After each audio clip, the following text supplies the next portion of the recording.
the discussion on Bhagavad Gita, chapter 14. So we will continue the discussion from where we left. We were doing 14th chapter, shloka 1 to 9 we have already covered. So we have to start from the 10th shloka. So before we start, let's do a short revision. So this chapter is entitled The Three Modes of Material Nature, Guna Traya Vibhaga Yoga, the division of the three modes.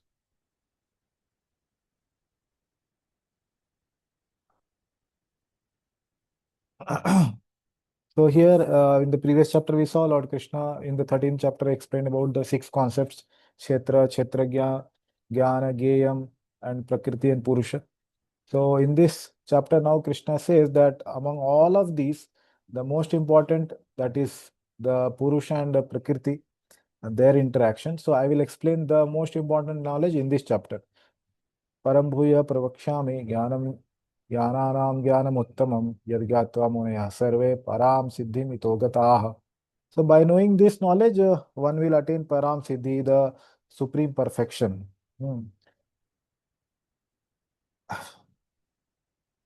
Then Krishna says, glorifying this knowledge, what one will attain after knowing this.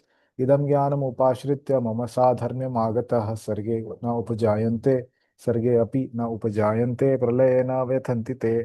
So by obtaining this knowledge, which knowledge? The knowledge of the three modes. Sarge na upajayante pralaye na vethanti che. You will not take birth at the time of the creation, and you will not be destroyed also at the time of the destruction. And also you will attain mama sadharmyam, you will attain the supreme abode and the qualities like me. And then he continues, mama yonir mahad brahma tasmin garbham dadamyaham sambhava sarva bhutanam tato bhavati bharata. So this pradhan mama yonir mahad brahma, that is pradhan, is my mama yoni. I give the seed into this yoni, that is of the prakriti, which is the source of birth. Tasmin garbham dadamyaham.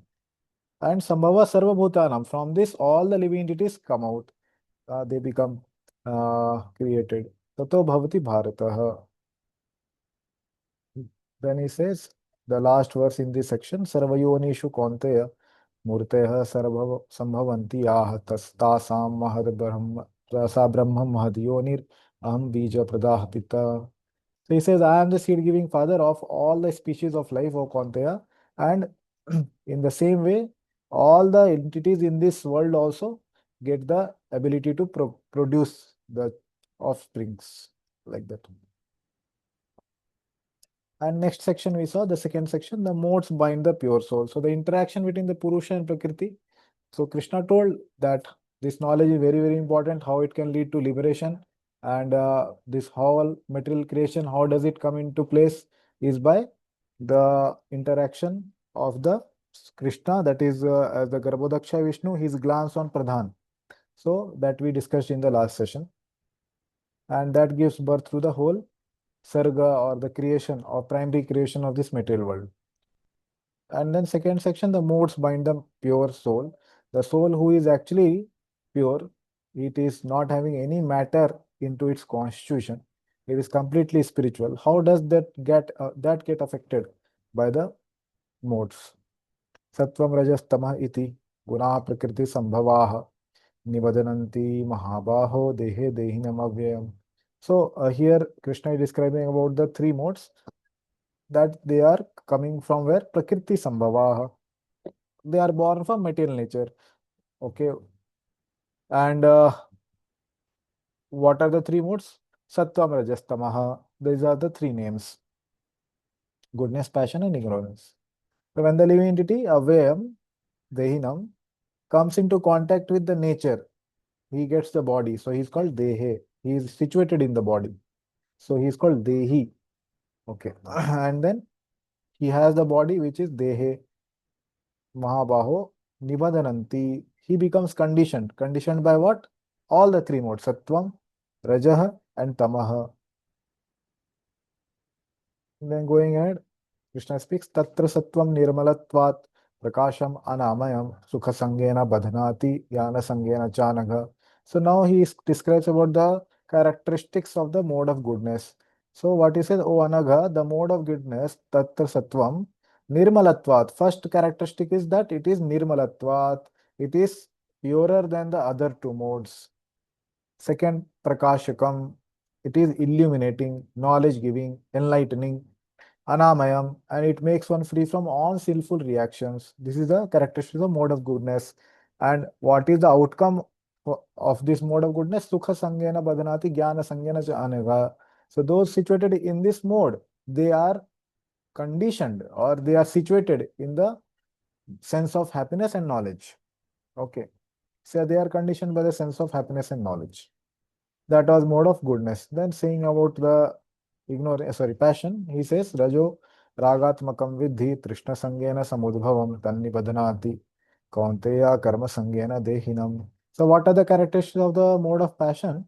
Rag atmakam vidhi. Know that the mode of passion is born of unlimited desires.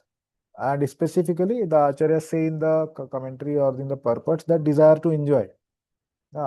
The desire to enjoy, that is bhoktritva. If you remember, we discussed earlier, the living entity has the desire to enjoy bhoktritva. Because of that, the material nature provides the body as well as the whole setup of material world. So that is raga, desire to enjoy. And trishna sangena samudbhavam, and longings, trishna. Okay, so these are the two characteristics, that unlimited desire to enjoy and longing for what is not there. Tad dehinam nibadhanati karma sangena. Such desires bind a living entity, nibadhanati, to material fruitive actions, karma sangena. So he is bound by karma sangha. And then going ahead about tamoguna, he says, tamastu ajnana jam vidhi mohanam sarva dehinam pramada alasya nidrabhihi tannibadhanati bharata. So tamoguna, what are the characteristics? Ajnana jam vidhi, it is born from agyan. Okay. Mohanam sarvadehinam, and it puts everybody into illusion or delusion. And characteristics are parmada, first, that the living entity is in the state of madness. Second is nidrabhi, in the state of sleep. And alasya, and indolence or laziness. So these are the characteristics of those who are in the mode of ignorance. So this is the last verse we discussed, which was the summary of all the things which Krishna spoke till now. Sattam sukhe sanjayati rajah karmani bharata jnanam avritya tuttamah pramade sanjayati uta. So, Bharata, he is saying that mode of goodness, Sattvam Sukhe Sanjayati, the mode of goodness conditions one to happiness. Okay. A mode of passion, Rajaha Karmani, conditions one to fruitive activities. And Jnana Avritya to Tamaha, and the ignorance covers one's knowledge, Jnana Avritya, and binds one to madness. So these are the characteristics in summary. So wherever we understand Jnana is told, there also Sukha is also meant. But this is one shloka summarizing, so every detail is not told. Okay, so wherever the other characteristics of passion is there, Krishna and Sangha, okay, unlimited desires. So that is also there.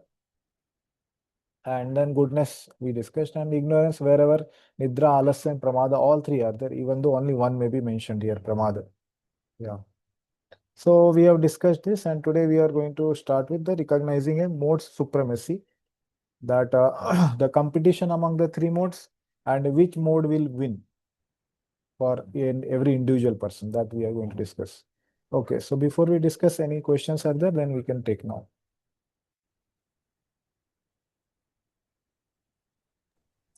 Roji, Hare Krishna.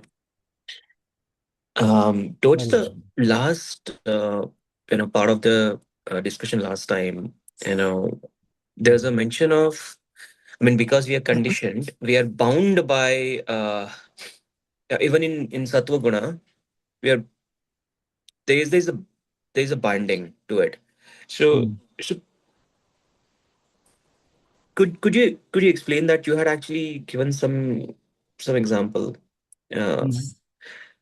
So when we say bound by, we will be bound eventually because we are in human life, human body. We will be always bound by, even if someone tries, or saintly folks, they are still bound by, there's conditioning happening. There's a binding to it. Yeah. Uh, Binding is there, obviously, till the time the body is there. Some kind of effect of the modes will always be there. But now, when we see the section from verse 15, sorry, 14 onwards, and sorry, not 14, yeah, 21 onwards, Krishna will speak about transcending the modes, Mm-hmm. that how one can transcend this mode and how we can identify a person who has transcended the modes. Okay, so it is very much possible that one can be in the body but be least affected by the modes. Yeah. Okay, zero affecting is not possible, because the body is made up of matter and it's belonging to the material world. So some effect will be there. Yeah.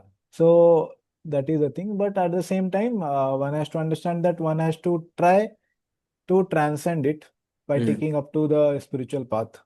That is the Okay. like Krishna consciousness, and then one can transcend it. And as Prabhupada gives the analogy of just like a iron rod is put in the fire. So when it is there in the fire, it also gains the qualities of the fire. So similarly, when we associate with Krishna and the spiritual aspects, the spiritual things, then the matter also starts behaving as spiritual identity. Mm. It takes up. So in that way, we can transcend. Okay, Prabhuji. Thank you so much, Prabhuji. I'm looking Yeah. forward to the sections starting from 20. Yes, yes, Yoga yes. starting from 21. Yeah. Okay. Thank you, Okay, Prabhuji. okay. Hare Krishna. Any other questions or discussion points? Anybody? Okay, so we can discuss then ahead. This is the competition between the modes. 10 to 13 is this section.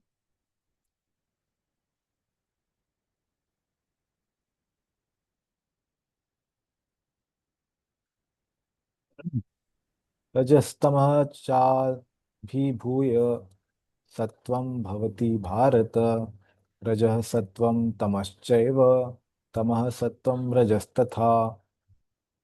Yes, Himanshu, you want to read? Yes, sir.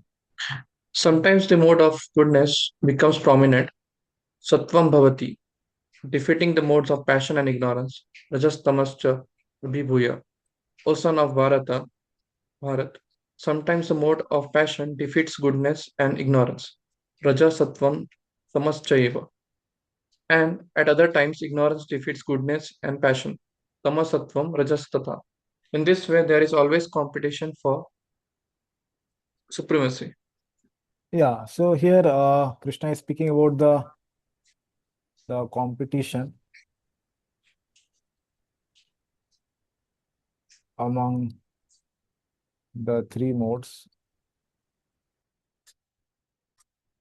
So he says that Sattvam Bhavati, sometimes the mode of goodness becomes prominent. So goodness wins sometimes.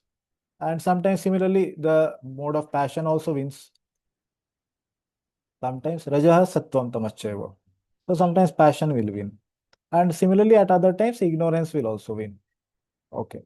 In this way, there is competition. Yeah, please continue. When the modes of passion is prominent, the modes of goodness and ignorance are defeated. When the goodness, mode of goodness is prominent, passion and ignorance are defeated. And when the mode of ignorance is prominent, passion and goodness are defeated. This competition is always going on. Therefore, one who is actually intent on advancing in Krishna consciousness has to transcend these three modes. The prominence of some certain mode of nature is manifested in one's dealing, in his activity, in eating, etc. All this will be explained in later chapters. So Prabhupada is just explaining the shloka itself. So when the mode of passion is prominent, so goodness and ignorance will be surely defeated, right? So just like there is times of the day, later all these things will also come. That what kind of food stuff, what kind of activity, what kind of thoughts, what kind of lifestyle, what kind of all these things, place, environment, which is in the mode of passion, which is in the mode of ignorance, which is in the mode of goodness, all these things will come. So suppose there is night time, so that is the time of ignorance. Day is the time of passion. Morning, the Brahma Muhurta is the time of goodness. So like this, the day is divided also, foods are divided, places are divided into all these things. So when whichever things become prominent, which place we are situated, which time we are situated at, that will win at that time. Okay. And at the end, what Prabhupada is saying, one should therefore try to transcend all these things. So that will come 21 onwards, it will come in this chapter. Okay, and there taking up Krishna consciousness is what is the summary. Yeah, so here Prabhupada is saying also, yeah, some certain mode of nature is manifested in one's dealings, in his activities, in foodstuffs, in eating, in the places, etc. Okay.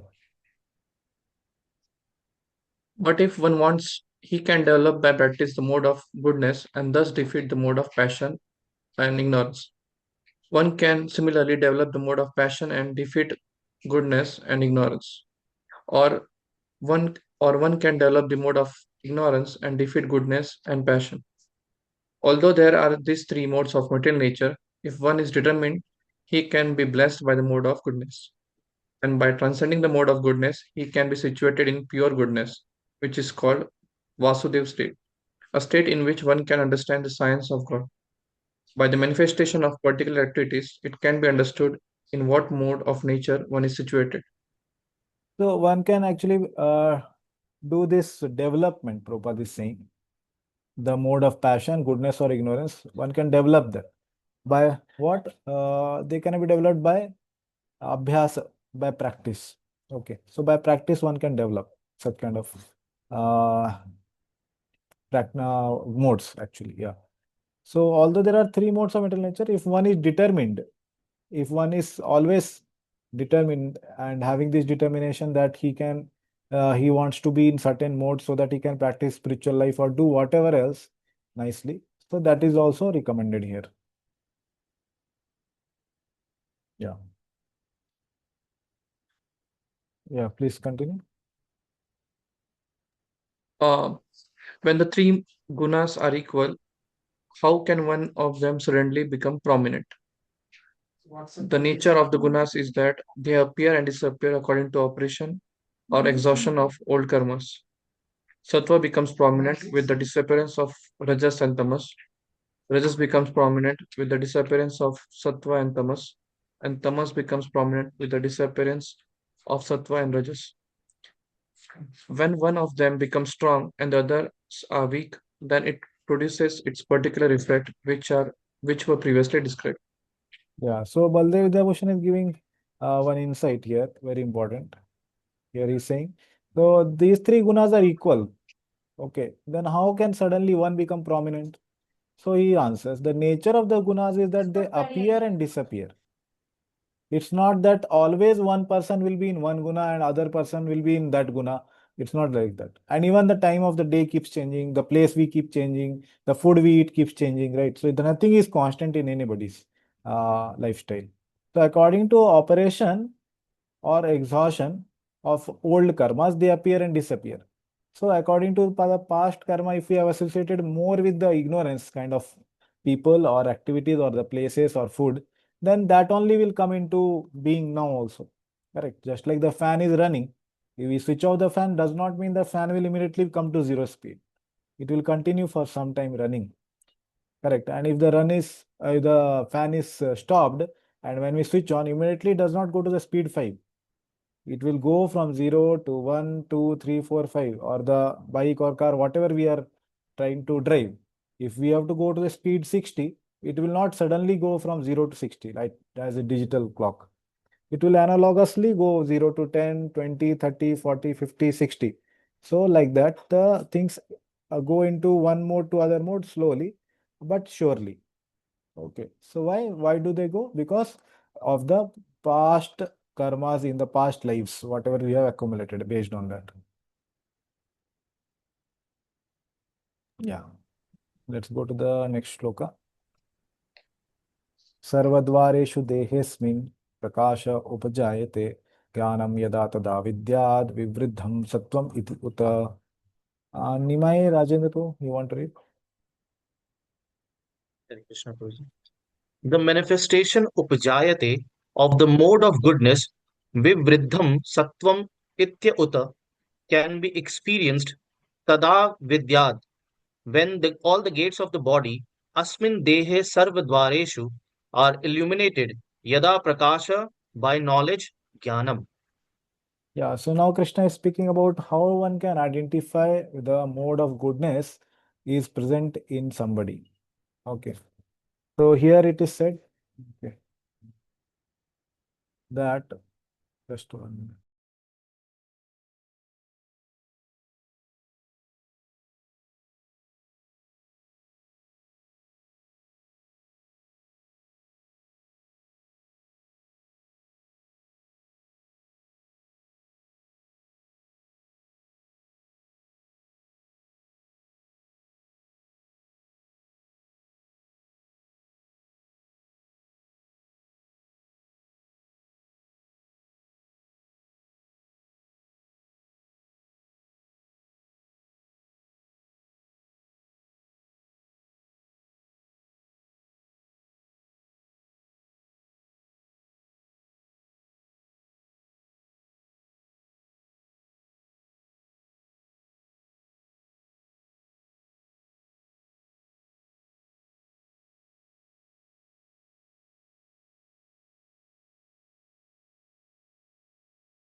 Okay.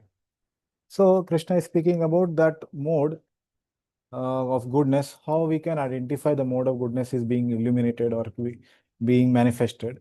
So upajayante, the manifestation of the mode of goodness, increase in the mode of goodness, vivridham. So vivridham we can see here, Prabhupada has translated as increased. Okay, so basically the increase in the mode of goodness, how the manifestation of the increase of the mode of goodness, how that can be experienced, how vidya means to know. Okay, yeah, vidyat is to know.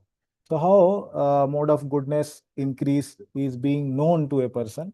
So the symptom is given when all the gates of the body, sarvadvareshu, asmin dehe, of this body, are illuminated. Okay, yada prakasha, they are illuminated by what? Just like there is illumination in the room, so the source should be there of illumination. There is a light source. Similarly, there should be something which is illuminating the body. Correct. So that is jnanam, this knowledge. Okay, knowledge is illuminating jnanam.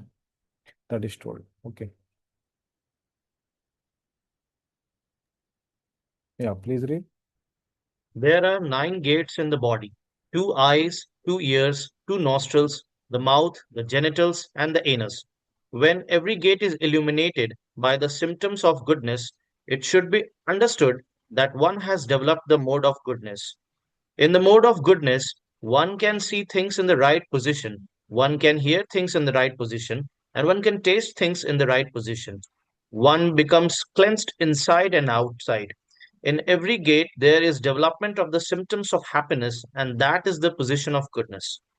Yeah, so Prabhupada is very nicely explaining. First, he has obviously told what are the 9 gates now, Sarvadvareshu. So 9 gates. So these are explained. 9 openings of the body, which are there: 2 eyes, 2 ears, 2 nostrils, mouth, genitals, and the anus. So these are the 9 gates. So these are being illumined by jnanam. So when every gate is illuminated by the symptoms of goodness, it should be understood that one has developed the mode of goodness. So then that is the sign that one has developed the mode of goodness. So in the mode of goodness, what happens? One sees the things in the right position as they are. Okay. So he will see that which is vidya as vidya, which is avidya as avidya. One can hear things in the right position, and one can taste things in the right position. One becomes cleansed inside and outside. So later we will see how this sattvam brings out purity. Okay. So sattvam will bring purity. Sattvam also actually means purity. So it becomes cleansed inside and outside. Cleansing outside means cleansing by taking bath, and cleansing inside means the mental purity. Okay. So in every gate, there is development of symptoms of happiness, and that is the position of goodness. Yeah. So in all these 9 gates, okay, the symptoms of happiness are present in the mode of goodness. Yeah, please read. It has been stated that the prominent guna appears when the other two gunas become weak of their own accord. Now, the Lord speaks of the qualities of increased gunas in the 3 verses. When illumination or knowledge, real awareness of things through the sound of the Vedas, appears in all the doors, such as the ears, one should understand that there is an increase in sattva through such symptoms of knowledge. The word uta also indicates there will also be an appearance of the happiness arising from the soul. When knowledge and happiness appear, one should understand there is an increase in sattva. Yeah, so Srila Vishwanath Chakravarti Thakur writing this commentary, he is saying that, okay, now the Lord speaks about the qualities of increased goodness. Sattvam vivriddhihi, increased goodness. In how many verses? In the 3 verses. So these 3 verses he is going to speak. Which are the 3 verses? 11 to 13. Okay, so these 3 verses he will speak about goodness when it is increased, what happens? Passion when it is increased, what happens? And when ignorance is increased, then what happens? Okay, so 11th is goodness increasing. So when goodness is increasing, so how does it take place? So Vishwanath Chakravarti has explained that from the Vedas, when one hears the sound through his ears, so the illumination of knowledge is increasing. By that, goodness is also increasing. Okay, so that's how goodness is increased. Yeah, so the goodness is increasing not only due to or in the 9 gates only, but also it is increasing for the soul. Okay, like that. Okay, let's go to the next verse. Lobha pravrittir arambha karmanam ashamah spriha rajasi etani jayante vivridhe bharatarshabha. Okay, Vrajanand Prabhu, could you Krishna Vrajanand Krishna, do you want to Yes, read? Prabhuji. O chief of Bharatas, Bharat Pushpa, when there is an increase in the mode of passion, Rajasi Vritte, the symptoms of great attachment, Lobha, fugitive activities, Pravattir, intense endeavor, Arambha, and uncontrollable desires and hankerings, Karmanam Asamaha Spraha develops, Ityani Jayate. Yeah, Jayante. so the mode of passion that is increased now. Okay, so when the passion is increased, what is happening? Rajasi vivriddhe, there is increase in the passion. So the symptoms of great attachment, what all will come? First, lobha. Attachment to what? Attachment to holy name? No, not attachment to holy name. Attachment to material commodities, material gunas. Okay, all the material aspects of life, that will increase. Lobha. Second is pravritti. Pravritti generally means that activity. Okay, yeah, Prabhupada has translated it as activity. Yeah, so what here is said? Fruitive activity. It's not a spiritual activity. Fruitive activity that will be rising in the life. Third is arambha. Okay, arambha literally means beginning. Okay, I think it should be there in Marathi also and other languages. Arambha, that is beginning. So here Prabhupada has told arambha is endeavor. Okay, and in translation he says what kind of endeavor it is? Intense endeavor. Taking up some task which is going to take so much of time without giving that much results. Okay, we can put surely time in something, but does it give us that much return also? How much time we are putting? If not, then it is called the uh, undue endeavor. Okay, and such kind of intense endeavor arises why? Because of sarajasi vivriddhe. Okay, this is not about someone wanting to make a big temple, suppose temple of Vedic planetarium. That is not intense endeavor or like that. Okay, that is spiritual activity. Okay, obviously it depends in what motive one is doing in that. Okay, obviously that also matters.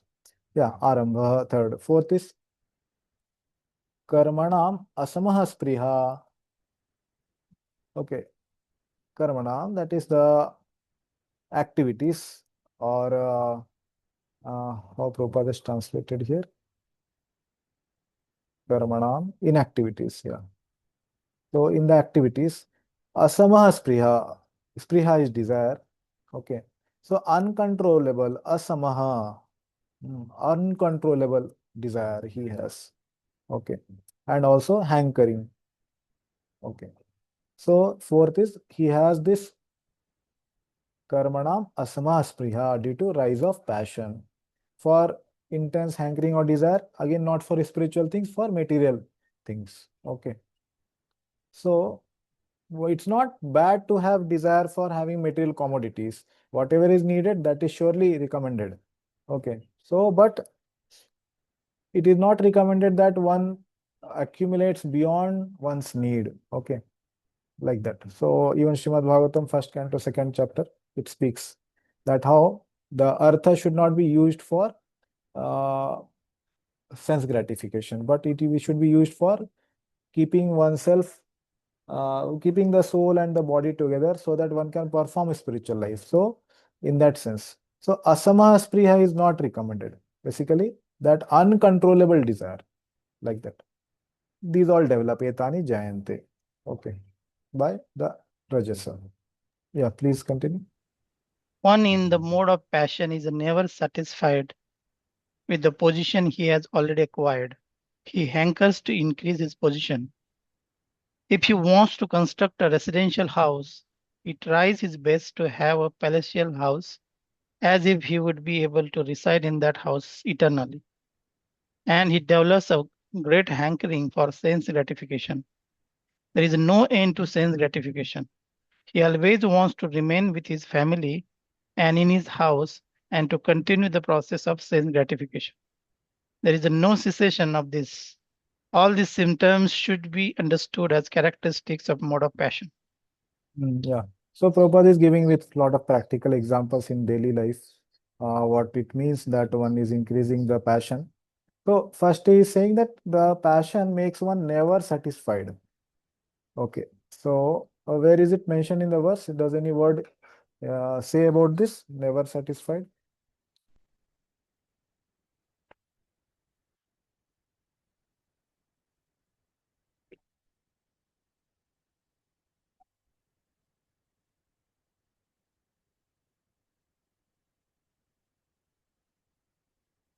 Asamaha spriha. That one word is there, right?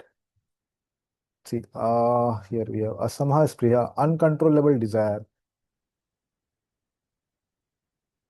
Yeah. And then he also says about hankering. He hankers to increase the position. Okay. So asamaha spriha. Okay. And then if he wants to construct a residential house, he tries his best to have a palatial house. If as if he would be able to reside in that house eternally. Yeah. See, it's not that nobody as a devotee should have a palatial house. So just like we have an example, we can say that somebody who is having a palatial house or already he had before becoming a devotee is a different case compared to after he became a devotee and then he still wanted to make a palatial house which was not his need. Okay. So it's different. Like just like another example we can give, just like somebody already has a Mercedes car or whatever, BMW car, whatever costly cars they already have, and then they came into bhakti, and now they may be using those cars for somebody bringing from the airport and dropping them, some devotees like that. That is a different case compared to one who came in bhakti, but he has been knowing that okay, that's not my need, that is a luxury kind of thing, and it's not worth investing that much money in for car. Okay, so like that, and then still going for it is a different thing. Okay, so the first case, when one had it and still uh, he came in bhakti later and then still using, that is a different case. Okay, like that. Yeah, so as he and he develops a great hankering for sense gratification. Okay, so atme indri priti vancha, tarabali kam. Okay, to gratify one's own senses. Okay, there is no need for, there is no end, sorry, there is no end to sense gratification. Just like we have in the 8th canto, the discussion between the Vamandev and Bali Maharaj. So Vamandev, he asks only three footsteps. So then Bali Maharaj says, oh, you can ask more, I have lot more. So the Vamandev, he replies that one who is not satisfied with what is needed for him, he will never be satisfied with how much ever more is given. Okay, so that's very important, that one should be satisfied with what is one's need. Okay. So he always wants to remain with his family in his house and to continue the process of sense gratification. So again, it's not bad that one remains in house. Even like we discussed the example of Prahlad Maharaj, he was there in household life till the end. Okay, but he was not there with the aim of the sense gratification, to continue his sense gratification, because that was favorable for his bhakti, he was doing. Whatever is favorable for Shravanam, Kirtanam, Vishnu, okay, whichever ashram, whichever time, place, circumstance, whatever is favorable, that one should try to do. Okay. So that is the purpose of devotee's life, is to practice bhakti. Whatever makes that favorable, that one should choose. Okay. So that's why even Bhaktivinoda Thakur says that grihete goloka bhaya. Okay. Jedin grihete kirtan, bhajan, all these things dekhi. When one sees all these things happening in the house, so then the home itself becomes goloka. So it's not wrong that one has a big house, or one has a desire to stay in family, or like that. But the desire should, the motive of the desire is to be checked. Okay, whether it is to increase one's sense gratification or it is to increase one's bhakti. Okay, and many times it happens, we have seen that the mind keeps giving the reasoning. No, no, you want to do this for bhakti only. You want to do this for bhakti only. But actually, we are also not able to understand what our mind is wanting. So it's better always to consult some superiors. Okay, and we can surely come to our own conclusions and desires, whatever we have, we can express and then take guidance from them. Ultimately, the decision maker is we only. Just like when Prabhupada, he said this very famous in the first canto, Kunti Maharani's chapter, that purport, that everybody has to fly their own plane. So no guide, no counselor will make decision for you or for us. So we have to make our own decisions. They are there to guide. Okay, so friend, philosopher, and guide. That's what a counselor is. He is a friend, he is a philosopher, he is a guide. But decision maker is not he. Decision maker is you yourself. So we have to identify our own motives and then we have to take decision. Okay. But it's always good to take guidance. There is no cessation of this. This means sense gratification desires. All these symptoms should be understood as characteristics of the mode of passion. Yeah. The last verse in this section. Aprakasho aprvittischa pramado moha eva cha tas tamasi etani jayante vivriddhe kuru nandana. So this again speaking about the mode of ignorance. So somebody else can read. Dayami Devaki Mataji, you want to read?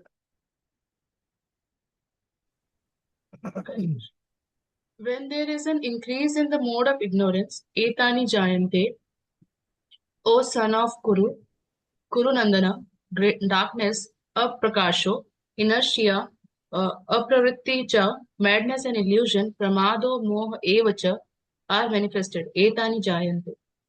Yeah. So this is about the mode of ignorance. When ignorance increases, then what are the visible things? So he says when there is an increase in the ignorance, okay, so here by mistake this has come, should be vivriddhe. Okay, that is increase vivriddhe tamasi. Okay, so tamasi increase, the tamoguna increases, then what happens? Aprakasho, the first symptom is aprakash. That's like for goodness, what is it? Opposite of it. Goodness is generally opposite of ignorance. So goodness is born of jnana and ignorance is born of ajnana. Goodness has the characteristics of prakasha, but the ignorance has the characteristics of aprakasha, like that. So here apravrittihi, that is the second characteristic of increase in mode of goodness. So aprakasho, apravrittihi, pravritti earlier, if you remember, it came in the previous verse. Here we have, see here, pravrittihi, in the mode of passion, pravrittihi. So it is again in opposite to the mode of passion also. There is inactivity. How as proper translation is pravritti, inactivity, yes. Pramado, and then madness. Okay, pramado, that is third symptom of increase of mode of ignorance. And moha, that is last one. That is illusion has increased. Okay. So etani jayante, these are observed in the person who has increased in mode of ignorance. Yeah, please read.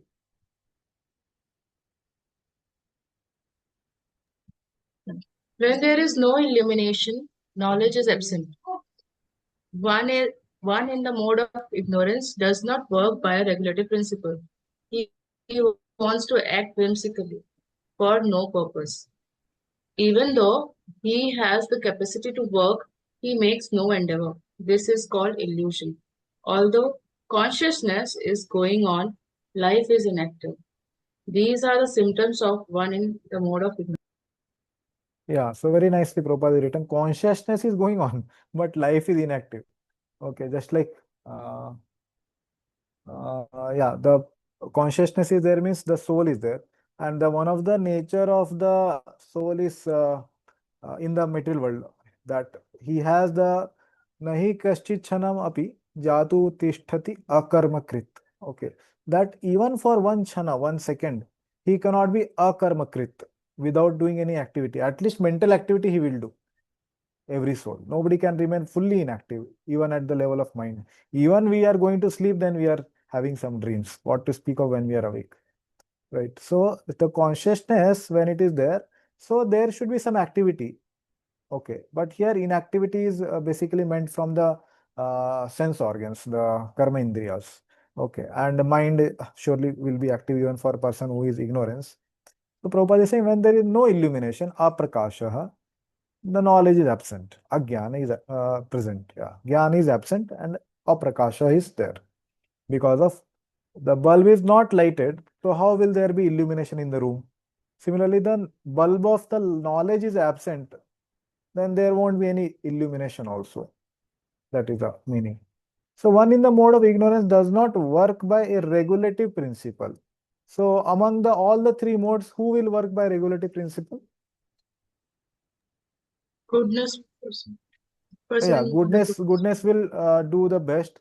And passion, whenever he sees, oh, something is not happening, it did not happen, then again he will become little regulated. And then because of the mode of passion, again he will go down. Okay, and then again he will try to become regulated, like that. The passion is like he will do one thing, means he will keep doing that only. There won't be any, balance kind of thing. Okay, so there won't be any timetable. There won't be any balancing of the activities, eating at different times, sleeping at different times, and ignorance always keeps sleeping almost. Like Prabhupada told earlier that a person in ignorance sleeps 12, 14 hours, like that. So, like that, goodness will do at least planned way. Even sense enjoyment he will do means it will do in limited way, planned way, like that, with some focus or with some purpose in life. But here there is no purpose, like that. Even though he has a capacity to work, he has 2 hands, 2 legs, a brain, everything is there, he makes no endeavor for doing work. We have seen many times in our schools or in colleges also, there are many students who got very good rank in that time when I studied, there was AIEEE exams. Now it is JEE mains. So when I was studying that time, many students were there who got very good rank, all India ranks actually. But they would not be doing focus on study. So even though they had the capacity to study, but they would be like spending time in those activities which are not recommended for doing so much amount of time. So yeah, some people will be only playing games. Whenever you pass through their rooms, day or night, they will be always playing games on computer. So even though they have good brain, but they won't engage it in the regulated way. Okay. Yeah, please read.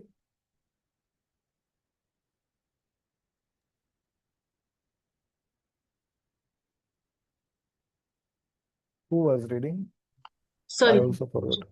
sorry, Yeah. sorry.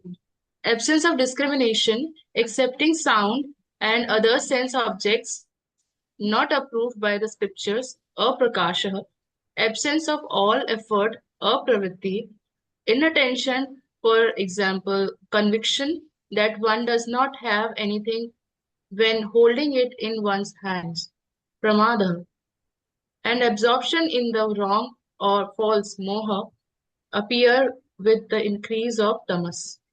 Yeah, thank you. So Srila Vishwanath Chandra Thakur is explaining the every word with some example here to understand what it actually means. So absence of discrimination. Okay. So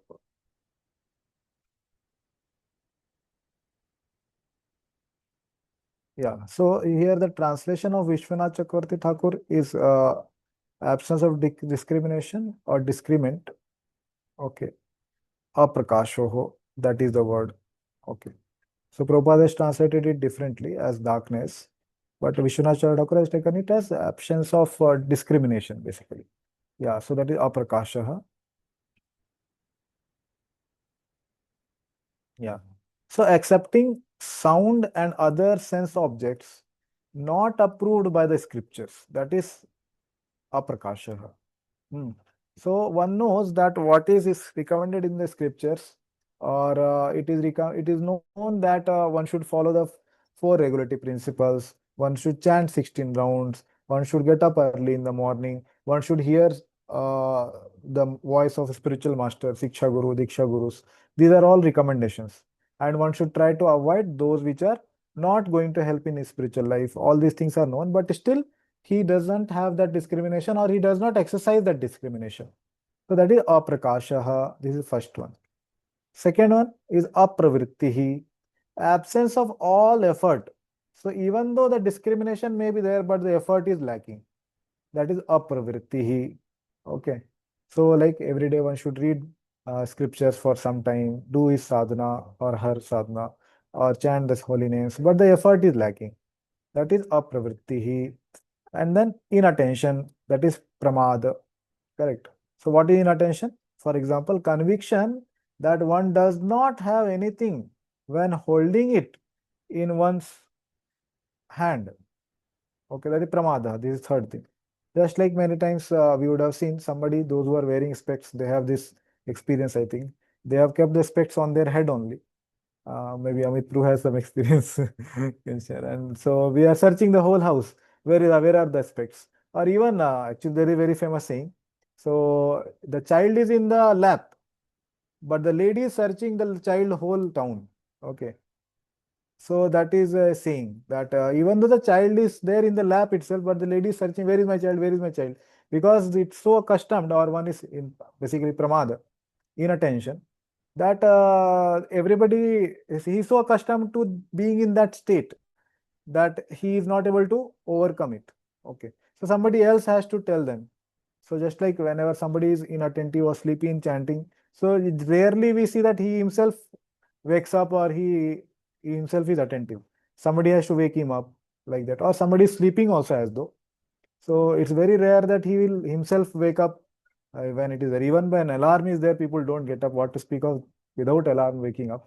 So if somebody has to wake up. So Prabhupada gives a very nice example in his lectures. He says that just like the Mr. John is sleeping, so if the person on the other side of the lane, suppose they have the both having the windows parallel to opposite to each other. So the other person who is seeing that a thief is entering Mr. John's house. So Mr. John does not know. He is in pramada. He is in inattention. He is sleeping. So the other person who is there, he can tell Mr. John, wake up. Then he can get up. Okay. So the sound is actually the one which can wake up the sleeping soul. Literally sleeping also, and sleeping in the sense of figurative, sleeping in ignorance. So the sound vibration which comes from Siksha Guru or Diksha Guru, that can wake up one and bring him out of avidya. And even the sound vibration is printed in the Prabhupada books. The Prabhupada sound is printed in the books, and his lectures obviously we have. So when we are reading, the sound of Vishwanath Chakravarti Thakur is printed. Printed means now it is digitized also on the screen. So these are the sound vibrations of the acharyas. That is third, apramadaha. Sorry, pramadaha. And then fourth is moha. What is moha? Absorption is wrong or false. Okay, just like we gave the example last time, absorbed in watching some movie and trying to identify oneself with the hero or the actress, whatever. So appear with the increase of tamas. So these are the practical things which are increasing with the increase of tama. Yeah. So does anyone have any questions or comments before we go to the next section? Prabhuji, I have a question. Yes, please. Prabhuji, Dayamini, after yeah. understanding these three modes, we can understand that for a goodness person in a goodness, it is easier for him to come to a bhakti stage, like to follow the rules and regulations, because he has a tendency to get jnana, and he is easily engaged. He will feel it is right and he will be engaged. And for a passionate person also, we can engage in some service and he can work on it. But for an ignorant person, we can see he has the capacity, but still he doesn't want to work only. And inaction is even nature. So for such a kind of person, how we can help? Like I know someone very like my brother only. So such person. So for that person, how can we help them to come to certain goodness or some place where we can do some service or try to attain some jnana or come to Yeah. some better like mode. Are you talking to bringing the person in spiritual life or just being at least a good active material life person? Rosie, coming to spiritual life is the best thing, but the thing, at least coming to a certain stage where he can discriminate what is wrong, what is right, and what is right, like how to do it rightly. Yeah. Yeah. Okay. Yeah. So as per bringing to spiritual life, we have discussed earlier also, like we cannot suddenly bring anybody in spiritual life until you start chanting 16 notes. Neither it happened with us, I think. So as we came Yes. gradually, they will also come gradually. We have to do what is give them good, favorable things, whatever they like in spiritual life. We keep giving them, and if Sukriti will increase, they will come to spiritual life. As far as making one active in material life, yeah. So one should be able to understand the sense of responsibility, at least that the sense of responsibility for the family, either their own family in the sense that wife and children, if not that, at least their brothers, sisters, and his own parents, if not married.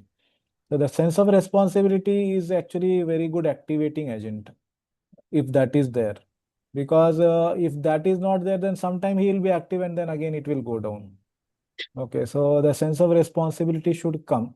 Okay, and that sense of responsibility actually we cannot just give by some injection or some medicine. That has to come from within also, by some goodness actually. So coming to some goodness.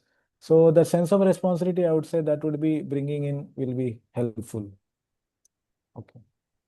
But if the person is not ready to understand that Yes. he is responsible, actually, and he is supposed to do his part, then it's very difficult to do anything about it. Yes. Yeah, maybe you can ask some senior devotees how to deal practically about it. Or does Yes. somebody else want to share anything to this answer? They can share.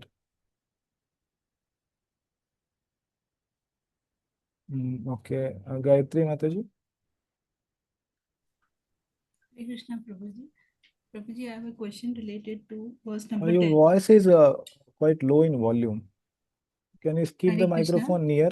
It's like you have the Yes. earphone. Just keep it near if you have. Yeah. Give me 1 minute. You can take somebody's question meanwhile. Yeah, I'm able to. I increase my volume. Yes, continue. Okay. Prabhuji, my question is related to verse number 10. It's mentioned here that one can develop the mode of ignorance. Like, why it's mentioned, I didn't understand. Like, Where in the verse 10? yeah. Okay, where it is mentioned? In the purport, it is mentioned for each and every mode. It's mentioned like, so at last, you can see one can develop the mode of ignorance and defeat goodness and passion. Prabhupada is not recommending for devotees. Hmm. Okay, he is saying the structure of the sentence is not a instruction, but it is a fact which he is saying. Okay, Okay. it's a fact which he is stating. It's not an instruction to be followed. Okay, Mhm. so what he is saying is one can develop the mode of ignorance and defeat goodness and passion. That's what Krishna is saying in the verse. That one can is not that recommendation basically. It is saying that when ignorance increases, other two will get defeated like that. But we have to take the Okay. one statement throughout whatever is being told in the philosophy. So as we go ahead, Prabhupada will also tell that one has to transcend these modes. Okay, so we cannot take one statement and make philosophy out of it. Okay, Okay, Prabhuji. And do we have the relevant example based on this in the scriptures? based on this means what? Based on like whatever statement is mentioned, like how the mode of passion defeats the other mode, like. How the mode of passion defeats others and these three, how they defeat each other. Yes, yes. Yeah, so any Shastrik, this one. See, you can refer this seventh canto, first chapter. Yeah. So there, actually, when Narada Muni is speaking to Yudhishthira Maharaj, so there is the first 20 or 25 verses you can read. There is a description about that there are sometimes fight between the demigods and the asuras. So sometimes asuras win and sometimes demigods win. So now basically what happened is Hiranyakashipu was going to be born and he was going to rule. So the discussion is happening in that context. So the demons win when there is ignorance more. The time of ignorance is there, like you can say when it is night also, or when the whole yuga cycle also, like Kali Yuga is considered more into the ignorance. Okay, Satyuga is more into goodness, like that. So that section actually describes, you can see that some verses are there and explanation is there to this, that how one mode can win over others. Okay. Okay. Thank you Yeah. so much. Hare Krishna. Hare Krishna. Okay, anybody else has any question? Prabhuji, Yeah. in the ninth verse, it is mentioned that if one is in mode of goodness, he is happy and satisfied. Right. So, what is the motivation then to go beyond the mode of goodness? If he's Say the happy, last part again. If he's so if he's happy and satisfied, then what is the motivation for him to move beyond these three modes of nature? yeah. So for him, as we read ahead, hopefully he will not stop reading here only. He'll go ahead and read in Bhagavad Gita. So here it will be said that obviously in the beginning of this chapter also, if you see, there it's mentioned that one who can transcend the three modes can attain sadharmyam. In the second verse, it is mentioned that he can be liberated. So to be in these three modes, as we discussed, these are like the golden chain and the silver chain and the iron chain, like that. So mode of goodness is also silver chain, which is binding him to material world. Again, taking birth. Obviously, he can go to Satyaloka and all, but he remains in the cycle of birth and death. So when he sufficiently is bored of going into this cycle, then he starts inquiring about spiritual life. Okay. So it will come as a realization. Okay, like that. Just like when we many times experience suffering in this life by one person or by one object, then we stop going towards that person and that object. Correct. So that way the living entity over the But he experience will of not many suffer, no, if he's in mode of goodness. he is suffering, he is not knowing till now. He is thinking that he is thinking and he is also happy and in knowledge. But the kick of the suffering will start coming after some cycles of this knowledge and happiness. But he will see that he is getting bored of it and he wants to go and get higher happiness, that which is eternal happiness. Then he will inquire about spiritual life. And even in Varnashrama, when somebody is in goodness, he will be born as Brahmana. and Brahmana as such, he will get association of devotees as well as get the time to read the Vedas and all the section of Vedas and other Puranas. So he will automatically keep getting Bhakti Sukriti. And sometime he may take up to the path of Bhakti also, or other yoga systems. Okay, like that. Yes, Pratik, bro. Hare Krishna, Prabhuji. So, Prabhuji, in this verse as well, it is said that, I mean, on all the three verses, so should we take it more spiritual oriented, like the Sattva Guna people are more into the spiritual knowledge, or it is very generalized, like Sattva Guna people, just like even Mataji's first question, how we can, I mean, because ultimately we hear some statement like whoever is working in this material world, he is ultimately in ignorance only because he lacks the spiritual knowledge. So how should we take this, Raji? Yeah, this modes, three modes, goodness, passion, ignorance, has not much to do with spiritual life. Because those who are in the mode of goodness, if they are not having any Sukriti, Bhakti Sukriti, they will worship the demigods. Okay, that section will come in the 17th chapter. Those who are in the mode of passion, they will worship the Rakshasas, Yakshas. And those who are in the mode of ignorance, they will be worshipping Bhuta, Preta, Ganas, all these things. Okay, so they will not worship Lord Vishnu. Or even if they worship Lord Vishnu, they will worship him as a demigod. Okay, not as supreme God. So these are the mode of goodness, passion, and ignorance people. But if any one of them actually come in touch with a devotee and they get a spiritual life's Sukriti, Agyat Sukriti, then they will be in any mode, but they will get faith to worship Lord Vishnu as Supreme Lord or Krishna as Supreme Lord. Okay, so that will be the symptom if they are coming into spiritual life. Otherwise, in only being in goodness, passion, and ignorance without having any bhakti, unmukh, sukriti will not lead to spiritual life. How much ever the person may be in goodness, he cannot be a devotee. Okay. Does that answer your question? Yes, Prabhuji. So, Prabhuji, just to link in the pastime of Dhritarashtra, he is born in Asura family. So, will he be counted as born in a tamas guna, but still because of his faith towards Vishnu, he got liberated? Yeah, that is the exception. See, one is like somebody is cursed and he took birth in a demoniac family. And somebody who is by his gunas and karmas, he takes birth in the demoniac family. That is different. Okay. So Yes, yes. his case is exceptional. Even though he was a Okay. devotee, he was cursed. Okay. Yeah. Yes, got it. Thank you. Okay, so we will go to the next section. Acting and dying with the modes. Okay, so what will happen to a person when he dies in a certain mode, and how does that person act in that mode? This is the next section. यदा सत्त्वे प्रवृद्धे तु प्रलयं तयाति देहभृत् तदोत्तमविदां लोकान् अमलान् प्रतिपद्यते. Yes, Gayatri Mataji, could you read? Hare Krishna Prabhupada. When one dies, pralayam yati, in the mode of goodness, yada sattve pravarde deha pritatu, he attains tada pratipadyate, to the pure higher planets, amalan lokan, of the great sages, uttama vidam. Yeah, so one who is in mode of goodness. Okay, death in mode of goodness, what will it lead to? So here he is saying pralayam yati. That pralaya, four types of pralaya is there.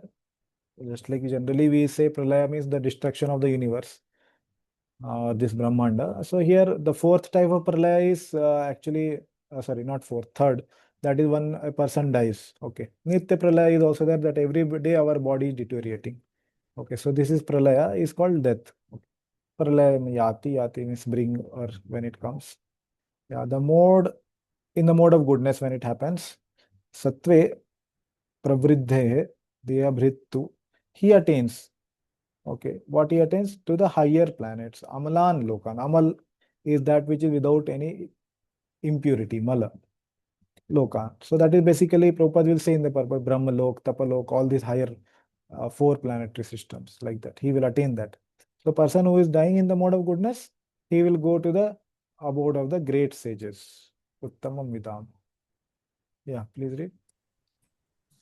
One in goodness attains higher planetary systems like Brahmaloka or Janaloka and there enjoys godly happiness.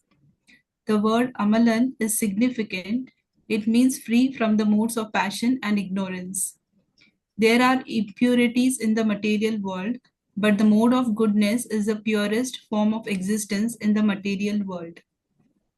There are different kinds of planets for different kinds of living entities. Those who die in the mode of goodness are elevated to the planets where great sages and great devotees live. Yeah, so these sages and devotees, they live at Brahmaloka or that is Satyaloka, or the lower than that, Janaloka, Tapaloka, all these things. Okay, and there they enjoy godly happiness. Okay, and the opulence is much more than Swarga and all. Okay, yeah. So the Amala, so Prabhupada is explaining this word, free from modes of passion and ignorance. So it is like, just like we discussed that, or the verse is going to come in future, that the earthly planet is that for whom, that is for those who are in having predominance in passion. Madhye tishtanti tu rajasaha. The rajasic person is situated in the madhye. Madhye means in the middle planetary system. That is Earth, correct?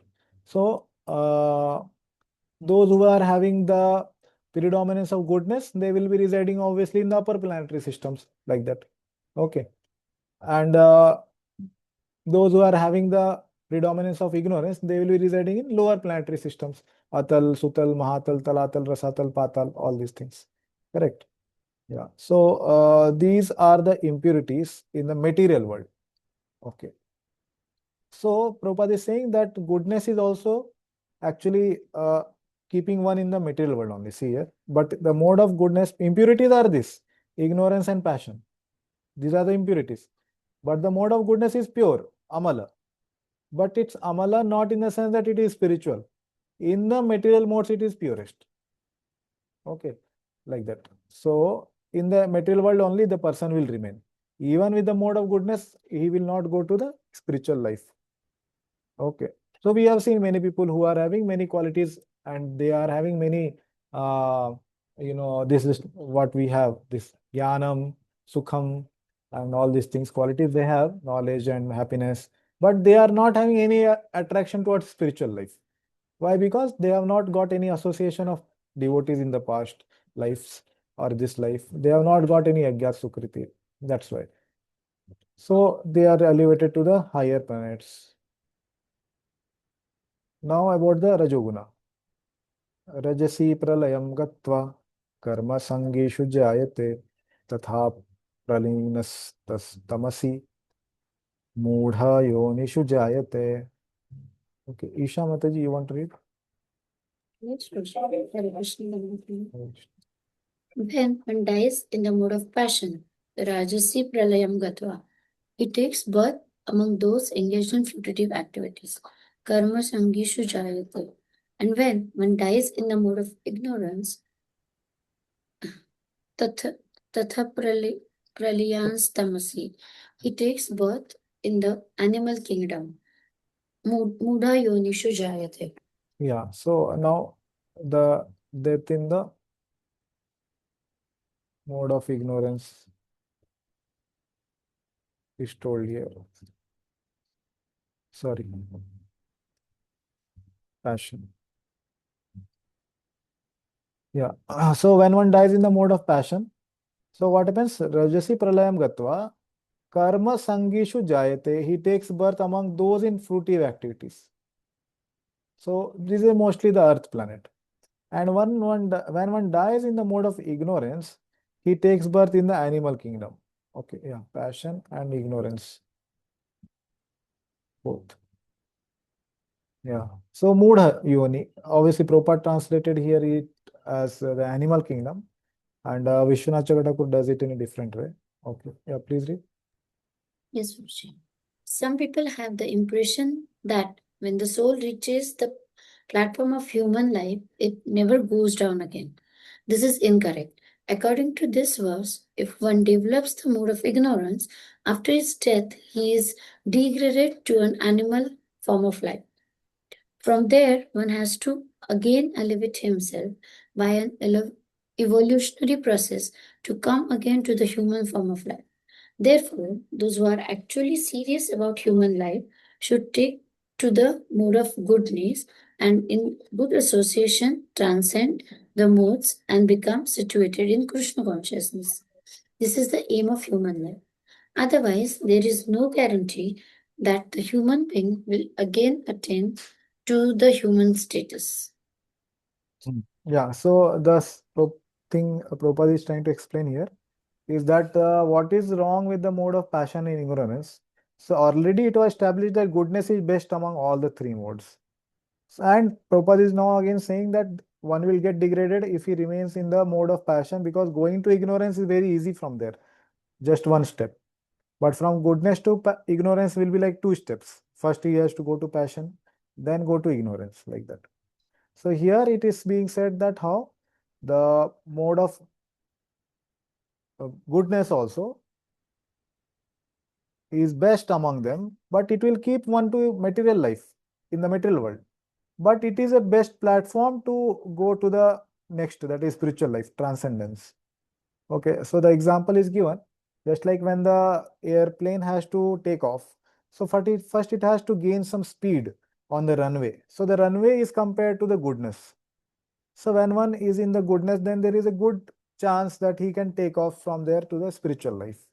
Okay, so he has the good habits. Obviously, it's not that others are not into goodness, they will not be able to take up. Like we have examples of the Amrigari or the Angulimal, and we have Prabhupada himself preaching to the hippies, and ourselves, we are the examples that how we were in ignorance or passion, but we have become devotees like that.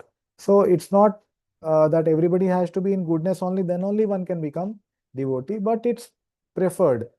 Coming into bhakti, anybody can come very easily also, but to stay in bhakti and progress properly, please understand this point very carefully. See, when one has to come into bhakti, bad habits may be there also, and passion and ignorance, those conditionings may be there.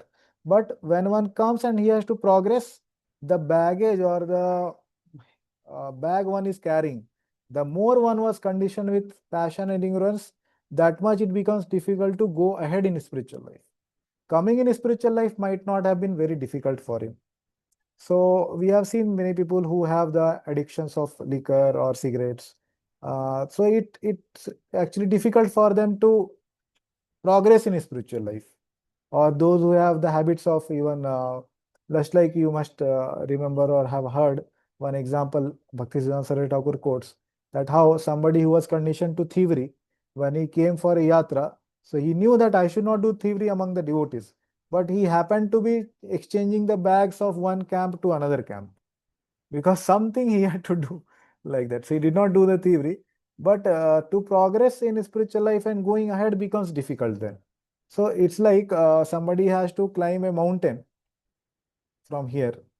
So if somebody is in the mode of goodness, so there is some slope which is there for goodness, which he has to go up. So the slope increases as one is in the mode of passion. It becomes more difficult for him to climb. And the baggage also which he has, that also increases. And mode of ignorance, it becomes even more steep. Okay, so the more one is into ignorance, that much more it is difficult to go ahead in spiritual life. Okay, so if one has to progress in spiritual life, then these things matter. Coming into spiritual life, it's easy. Anybody can come into just because he had association of some devotees and got some sukriti. That also is very rare. Manushyanam sahasresu kashtamapi siddhanam. Correct. All these are very rare. So bahunam janmanam ante. So that's very rare to come in also. But to progress and attain perfection, even that is even more rarer. Bhakti Rasamrita Sindhu says that how bhakti is sudurlabha. Bhav bhakti actually it is addressing. It is very sudurlabha. It's among many who have entered into bhakti, only very few attain it. Like that. So mode of passion and ignorance actually make the progress difficult. So you can maybe remember this example, somebody trying to climb a mountain or trying to attain the say world record or something, to attain the highest peak of the, let's say, Mount Himalaya. So he has to carry some baggage. So somebody who is in the mode of passion and ignorance, the baggage also increases, the slope also increases, and it becomes more difficult. Okay, it may take more time also. Okay, so goodness makes it little easier to progress. That is the point. Okay. Okay, let's go to the next verse. Karmana sukritasyahu satvikam nirmalam phalam rajasastu phalam dukkham ajnanam tamasa phalam. Okay. Yeah, Geeta Mataji, you want to read?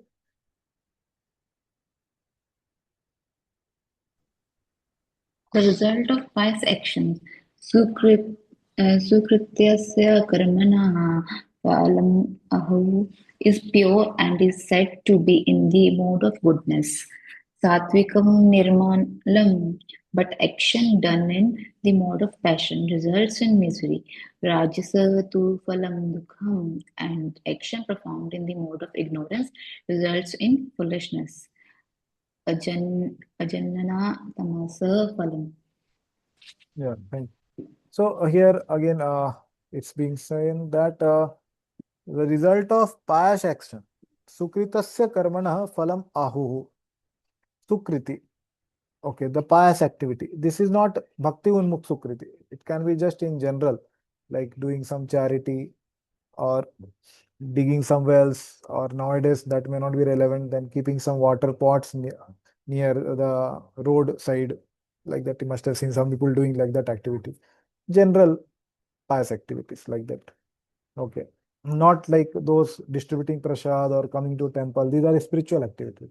Spiritual sukrit. That is different. Okay. Sukritasya karmana phalam ahu. So the result of pious action is what? What is the phala? Satvikam nirmalam. Two things. That is purity, satvikam, and nirmalam, purified. Okay, that is purity. Okay. Mode of goodness. Yeah, actually, Vishwanath Chakravarti Thakur has translated with two words. Yeah, satvikam, purity and the absence of distress. Okay, so these are the two things. Okay, satvikam is purity, and sorry, nirmalam is purity. Satvikam is absence of distress, like that. Yeah. So yeah, so Prabhupada put it in this one word only, purity, and he said to be in the mode of goodness, satvikam. But action done in the mode of passion results in misery. Okay, so passion leads to misery. Okay, and action performed in mode of ignorance results in foolishness, madness. Okay, nidra, alasya, and pramada, like that. Agyanam, tamasa, phalam. Okay. So, what is the result of each activity in different modes?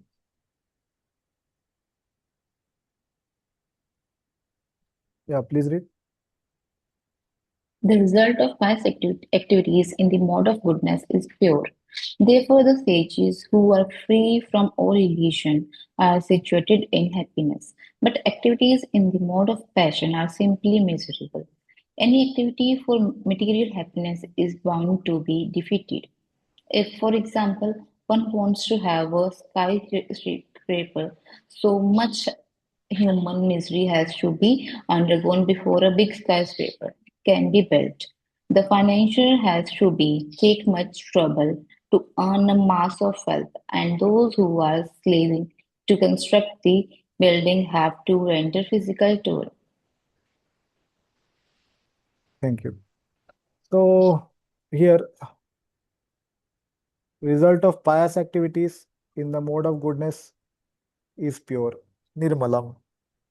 Therefore, the sages who are free from illusion are situated in happiness. Okay, and as it was described previously, that those who are the residents of Brahmaloka, Janaloka, all these, they are actually counted into this.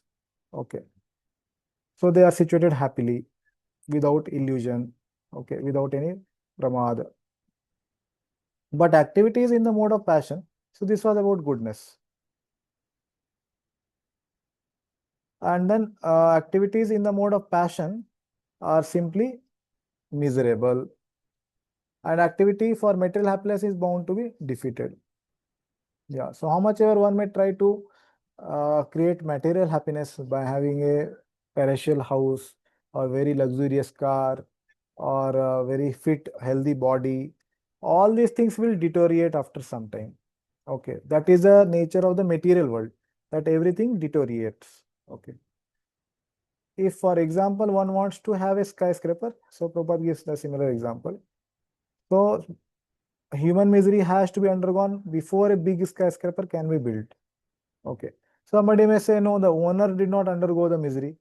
No, the owner also has the mental misery. Even before it is being built, oh, why it is happening so slow? Why this person is not working? He is taking my money, but he is not working. Is he putting the right material or not?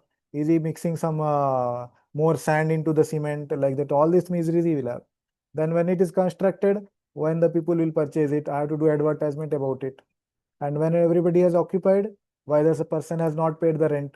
When he will pay the rent? Then later, if some earthquake comes, then his building falls, then also there is a problem. So much misery will also come for the owner also. Okay. So the person or any person in the material world thinks the grass is always green on the other side. Oh, if maybe I was more rich, I would have been not be so unhappy. If only I had that, if only I had this. No, whatever God has given us, that is sufficient for us. Okay, it's not that we should not do any endeavor. He has given us the intelligence also and hands, legs, everything to do endeavor. But whatever is in our need, that much is good. Yeah. Okay. Please continue. The miseries are there. The Bhagavad Gita says that in any activity performed under the spell of the mode of passion, there is definitely great misery. There may be a little so called mental happiness. I have this house or this money, but this is not actual happiness. As far as the mode of ignorance is concerned, the performer is without knowledge, and therefore all his activities result in present misery, and afterwards he will go on toward animal life. Animal life is always miserable, although under the spell of the illusory energy Maya. The animals do not understand this. Yeah. So now Prabhupada is explaining further, the miseries are there, like he said about the financier. Okay, skyscraper, then the financier. So the miseries are there. And thus Bhagavad Gita says that in any activity performed under the spell of passion, there is definitely great misery that will be there. So there may be a little so-called mental happiness. Okay, that also is so-called. Okay, Mansijam. Okay, that also is born in the mind only. And very soon it will pass. For example, I have this house or this money. Yeah, so this is not actual happiness. As far as the mode of ignorance is concerned, the performer is without knowledge. Therefore, all his activity result in the present misery. Afterwards, he will go on towards his animal life. Because the person who is in ignorance, later also the verse will come, those are in ignorance go down. And previously also it was said, Agyanam tamsam phalam, not in this verse. Yeah, Mudha yonishu jayate. Okay. So he will proceed towards the lower life, Mudha yoni, animal lives, one who is in ignorance. Yeah, continue. Slaughtering poor animals is also due to the mode of ignorance. The animal killers do not know that in the future the animal will have a body suitable to kill them. This is the law of nature in human society. If one kills a man, he has to be hanged. That is the law of the state. Because of ignorance, people do not perceive that there is a complete state controlled by the Supreme Lord. Every living creature is a son of the Supreme Lord, and he does not tolerate even an ant's being killed. Yeah. So, similar line, Prabhupada is explaining that how slaughtering poor animals is also due to mode of ignorance. Killing cows, especially, is in the deepest ignorance, like that. Hmm. So, because of ignorance, people do not perceive that there is a complete state controlled by the Supreme Lord. So, they don't identify this law of karma, reincarnation. These things they will not be able to accept at all because they are not having the knowledge. They are in ignorance. That's why. Yeah. Continue. One has to pay for it. So, indulgence in animal killing for the taste of the tongue is the grossest kind of ignorance. A human being has no need to kill animals because God has supplied so many nice things. If one indulges in meat eating anyway, it is to be understood that he is acting in ignorance and is making his future very dark. Yeah. So same as we discussed, animal killing is one of the worst things. In that also, killing a cow. Yeah. Continue. All kinds of animal killing, the killing of cows is most vicious because the cow gives us all kinds of pleasure by supplying milk. Cow slaughter is an act of the grossest type of ignorance. In the Vedic literature, Rig Veda 9.46.4, the words Gobhi Pranitihi Matraram indicate that one who, being fully satisfied by milk, the is desires of killing the cow is in the grossest ignorance. There is also a prayer in the Vedic literature that states नमो ब्रह्मणाय देवाय गोब्रह्मणः हित्या च जगद्दित्या नित्याय कृष्णाय गोविन्दाय नमो नमः. My Lord, you are the well-wisher of the cows and the Brahmans, and you are the well-wisher of the entire human society and world. Vishnu Purana 1.19.65. Yeah. So this we discussed among all the types of killing. Cow killing is the grossest type of ignorance. Yeah. The purport is that special mention is given in the prayer for the protection of the cows and the Brahmanas.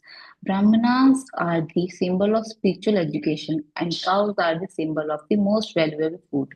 These two living creatures, the Brahmanas and the cows, must be given all protection. That is real advancement of civilization. In modern human society, spiritual knowledge is neglected and cow killing is encouraged.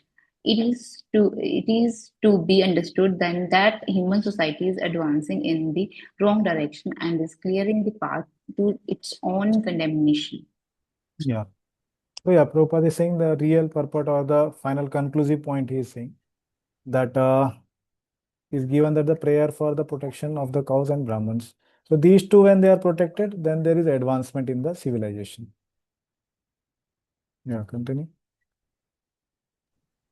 A civilization which guides its citizens to become animals in their next lives is certainly not a human civilization. The present human civilization is, of course, grossly misled by the modes of passion and ignorance. It is a very dangerous age, and all nations should take care to provide the easiest process, Krishna consciousness, to save humanity from the greatest danger. Yeah, so whatever now Prabhupada is saying, the present human civilization is of course grossly misled by the leaders who are generally in passion and ignorance. So it's a very dangerous age, the Kali Yuga, and all nations should take care to provide the easiest process, Krishna consciousness. That is what is recommended. Yeah. So here Baldev Vidyabhushan says, please read this highlighted. That means happiness devoid of the results of teja and tamas, devoid of sorrow, illusion, and impurity. Satvikam means the bliss arising from sattva guna. The result of actions in rajas is a little happiness with abundance of grief. Yeah, so here he is describing that how these three are different, what makes them different. Satvikam means bliss arising from Sattva. Okay, what is that? Sattva is what? Knowledge, correct. And Sukham, Jnanam and Sukham, happiness. These are the two characteristics. So the bliss arising out of this knowledge and happiness, that is Satvikam. So this is the word used in the shloka. So the result of actions in Rajas is a little happiness only, flickering happiness, very little, with abundance of grief. Yeah, continue.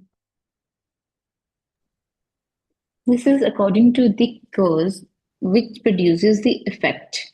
Note, there is a mixture of punya and papa in Rajaguna, and thus the result is mixed happiness and distress. The amount of distress will depend on the amount of sin.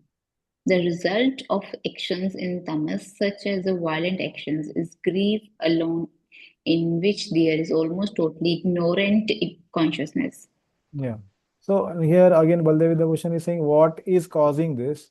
So this is according to the cause which produces the effect.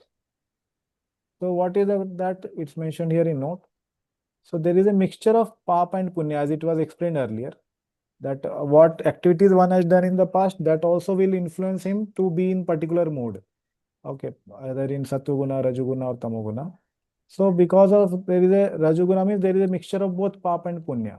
So he will be what? Here, as we can see, previous statement was made, a little happiness which comes from the punya, and the abundance of grief which comes from the papa, which he did in the past. So mixture of both will provide his to be pushed into Rajoguna. Somebody who has done more piety in past life, he will be provided with more happiness in this life, and he will be pushed for Sattva, like that. Okay, so next shloka we will go. Sattvat sanjayate jnanam rajaso lobha evacha pramada moho tamaso bhavato ajnanam evacha. Yeah. Sarveshwari Radhika Mataji, you want to read? Yes, Prabhuji. From the mode of goodness, real knowledge develops. Sattvat sanjayate jnanam. From the mode of passion, greed develops. Rajaso lobha evacha. And from the mode of ignorance, develop tamaso bhavata, foolishness, madness, and illusion. Pramada moha agyanam evacha. Yeah, so what is developed from which mode? That is being said from the mode of goodness, real knowledge develops. Sattvat sanjayate jnanam. Okay. And from the mode of passion, greed develops. Rajaso, lobha, evacha. And what happens by the tamaso? Pramada, moha, ajnanam. So these are the fruits which they will bear. So whatever kind of tree one has sown the seed, that kind of fruits only will come. Okay, somebody has sown the seed for the mango tree. So mango sapling only will come. And somebody has born the seed for the cactus. So the cactus only will come, like that. Okay, so fruits of the modes, each mode, what it is. Yeah, please read. Since the present civilization is not very congenial to the living entities, Krishna consciousness is recommended. Through Krishna consciousness, society will develop the mode of goodness. When the mode of goodness is developed, people will see things as they are. In the mode of ignorance, people are just like animals and cannot see things clearly. In the mode of ignorance, for example, they do not see that by killing one animal, they are taking the chance of being killed by the same animal in the next life. So here now it is being told what each mode actually is bringing out. So first, Prabhupada is saying about that Krishna consciousness is the solution. Okay. So now here Prabhupada is saying that through Krishna consciousness, society will develop mode of goodness, right? So why Prabhupada is telling one will develop mode of goodness? Actually, Krishna consciousness will take one beyond goodness, right? So can somebody tell why Prabhupada is telling that it will develop goodness?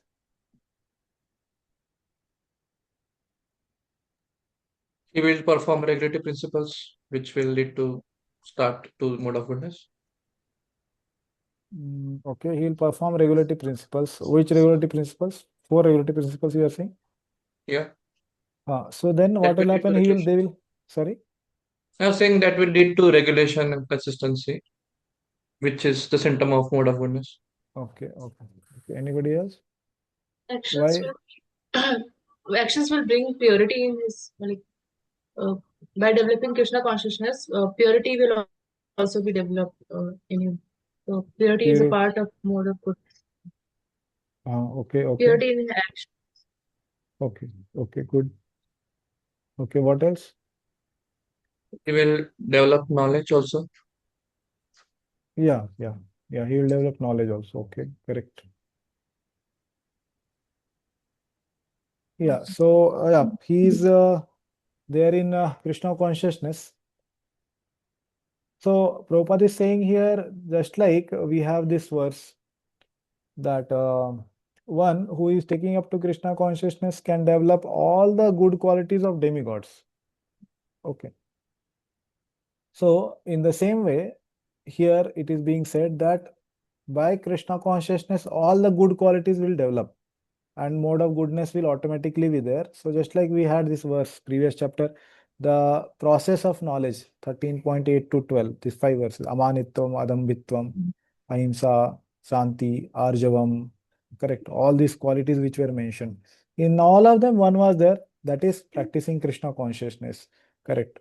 So like that one quality can develop all the other qualities, correct. Similarly, the Krishna consciousness society, the practitioners who are there, they are beyond mode of goodness, surely. But for the external world or in the society, they will be attaining the mode of goodness qualities. Okay, like purity, sukham and jnanam, basically. So we can see the devotees because they are not into bad habits. So they are happy. Okay. So all these things will be there. Yeah. So people see the things as they are in the mode of goodness. So devotees, we can see that how other person actually, that person is not able to see that he is suffering, but we can see just like a common man can see the drunkard who is lying on the side of the road is suffering. Similarly, a person in Krishna consciousness can see that others are also suffering. Okay. Yeah. So even though they may be enjoying right now, but actually they are in the process of getting the suffering. The enjoyment also will result into suffering. In the mode of ignorance, for example, they do not see that killing one animal, they are taking the chance of being killed by the same animal in the next life. Yeah, continue. Because people have no education in actual knowledge, they become irresponsible. To stop this irresponsibility, education of developing the mode of goodness of the people in general must be there. When they are actually educated in the mode of goodness, they will become sober in full knowledge of things as they are. Then people will be happy and prosperous. Yeah. Even if the Continue. Yeah. Even if the majority of the people aren't happy and prosperous, if a certain percentage of the population develops Krishna consciousness and becomes situated in the mode of goodness, then there is the possibility for peace and prosperity of all over the world. Yeah. So obviously, it's not that everybody will become Krishna conscious because there is requirement of this Shraddha, faith in the bhakti path. So that everybody slowly only one will get by Gya Sukriti. So certain percentage of the population will develop, and as Prabhupada told also many times that there can be peace in the whole world when certain percentage takes up to Krishna consciousness, like that. Yeah. Continue. Otherwise, if the world is devoted to the mode of passion and ignorance, there can be no peace and prosperity. In the mode of passion, people become greedy and their hankering for sense enjoyment has no limit. One can see that even if one has enough money and an adequate arrangement for sense gratification, there is neither happiness nor peace of mind. That is not possible because one is situated in the mode of passion. If one wants happiness at all, his money will not help him. He has to elevate himself to the mode of goodness by practicing Krishna consciousness. Yeah, so Prabhupada is saying that only that money and all these comforts cannot help. Sense gratification, that will also not help, but practicing Krishna consciousness, one has to elevate oneself. Yeah. When one is engaged in the mode of passion, not only is he mentally unhappy, but his profession and occupation are also very troublesome. He has to devise so many plans and schemes to acquire enough money to maintain his status quo. This is all miserable in the mode of ignorance. People become mad. Being depressed by their circumstances, they take self-off intoxication and thus they sink further into ignorance. Their future in life is very dark. Yeah, so Prabhupada explaining about this mode of passion here. So he has so many plans and schemes to acquire enough money to maintain his status quo, and this is all miserable. Okay. So, okay, what is mentioned about passion in the verse? Lobha. Lobha. So this greed develops. Okay, and ignorance also. Here we can mark. It develops this illusion and foolishness and madness. So Prabhupada is going to explain that here. What happens due to ignorance? So miserable person he will be. Okay, and pramad, mad. So being distressed by their circumstances, they take shelter of intoxication and they sink further into ignorance. And then again in the next life, then become animals like that. The future is very dark. Yeah. Yeah, so this is the last verse of this section. ऊर्ध्वं गच्छन्ति सत्त्वस्था मध्ये तिष्ठन्ति राजसाः जघन्यगुणवृत्तिस्था अधो गच्छन्ति तामसाः. Pratik, you want to read?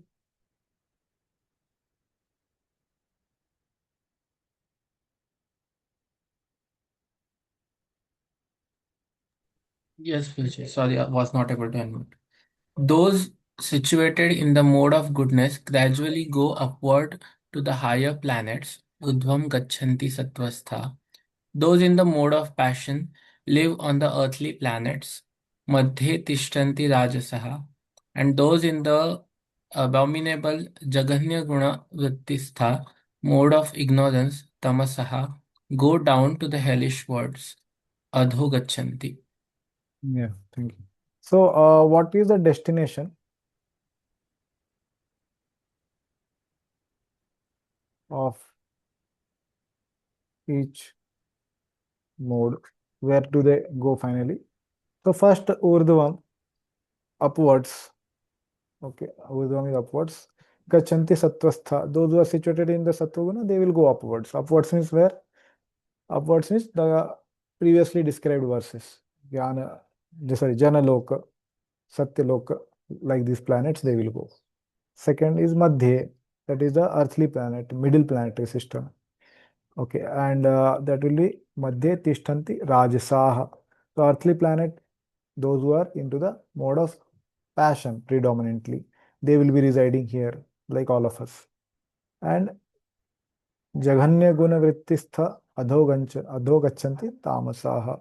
So those who are into the mode of ignorance and addicted to the Jaganya Guna, abominable qualities.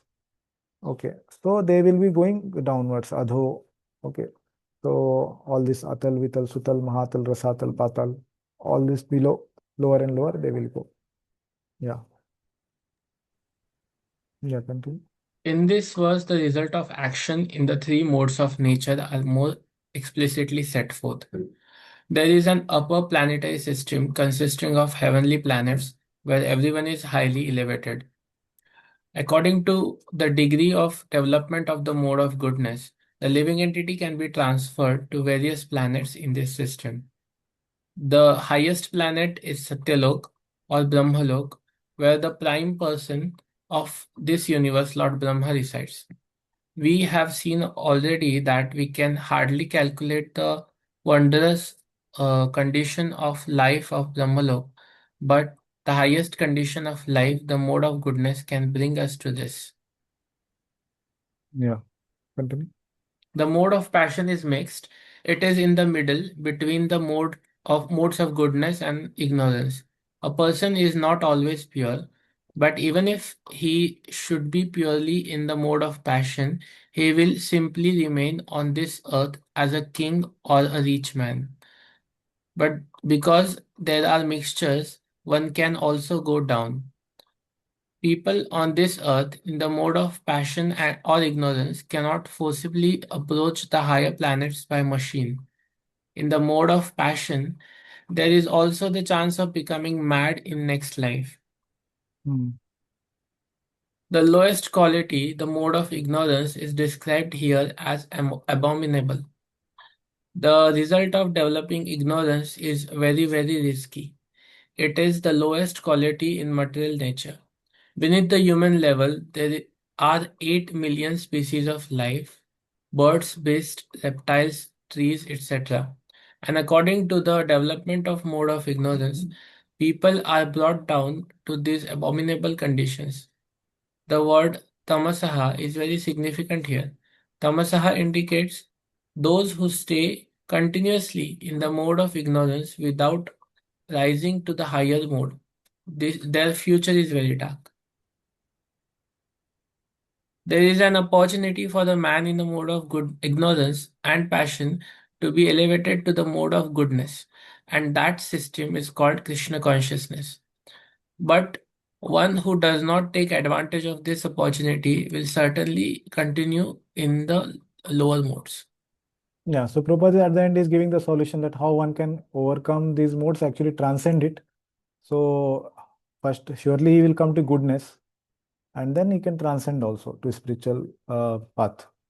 So, and then he says, if one does not take up, then he will remain in lower modes. So this is not like some communities or some sects or some religions saying that, oh, if you don't love our God, then you will be doomed.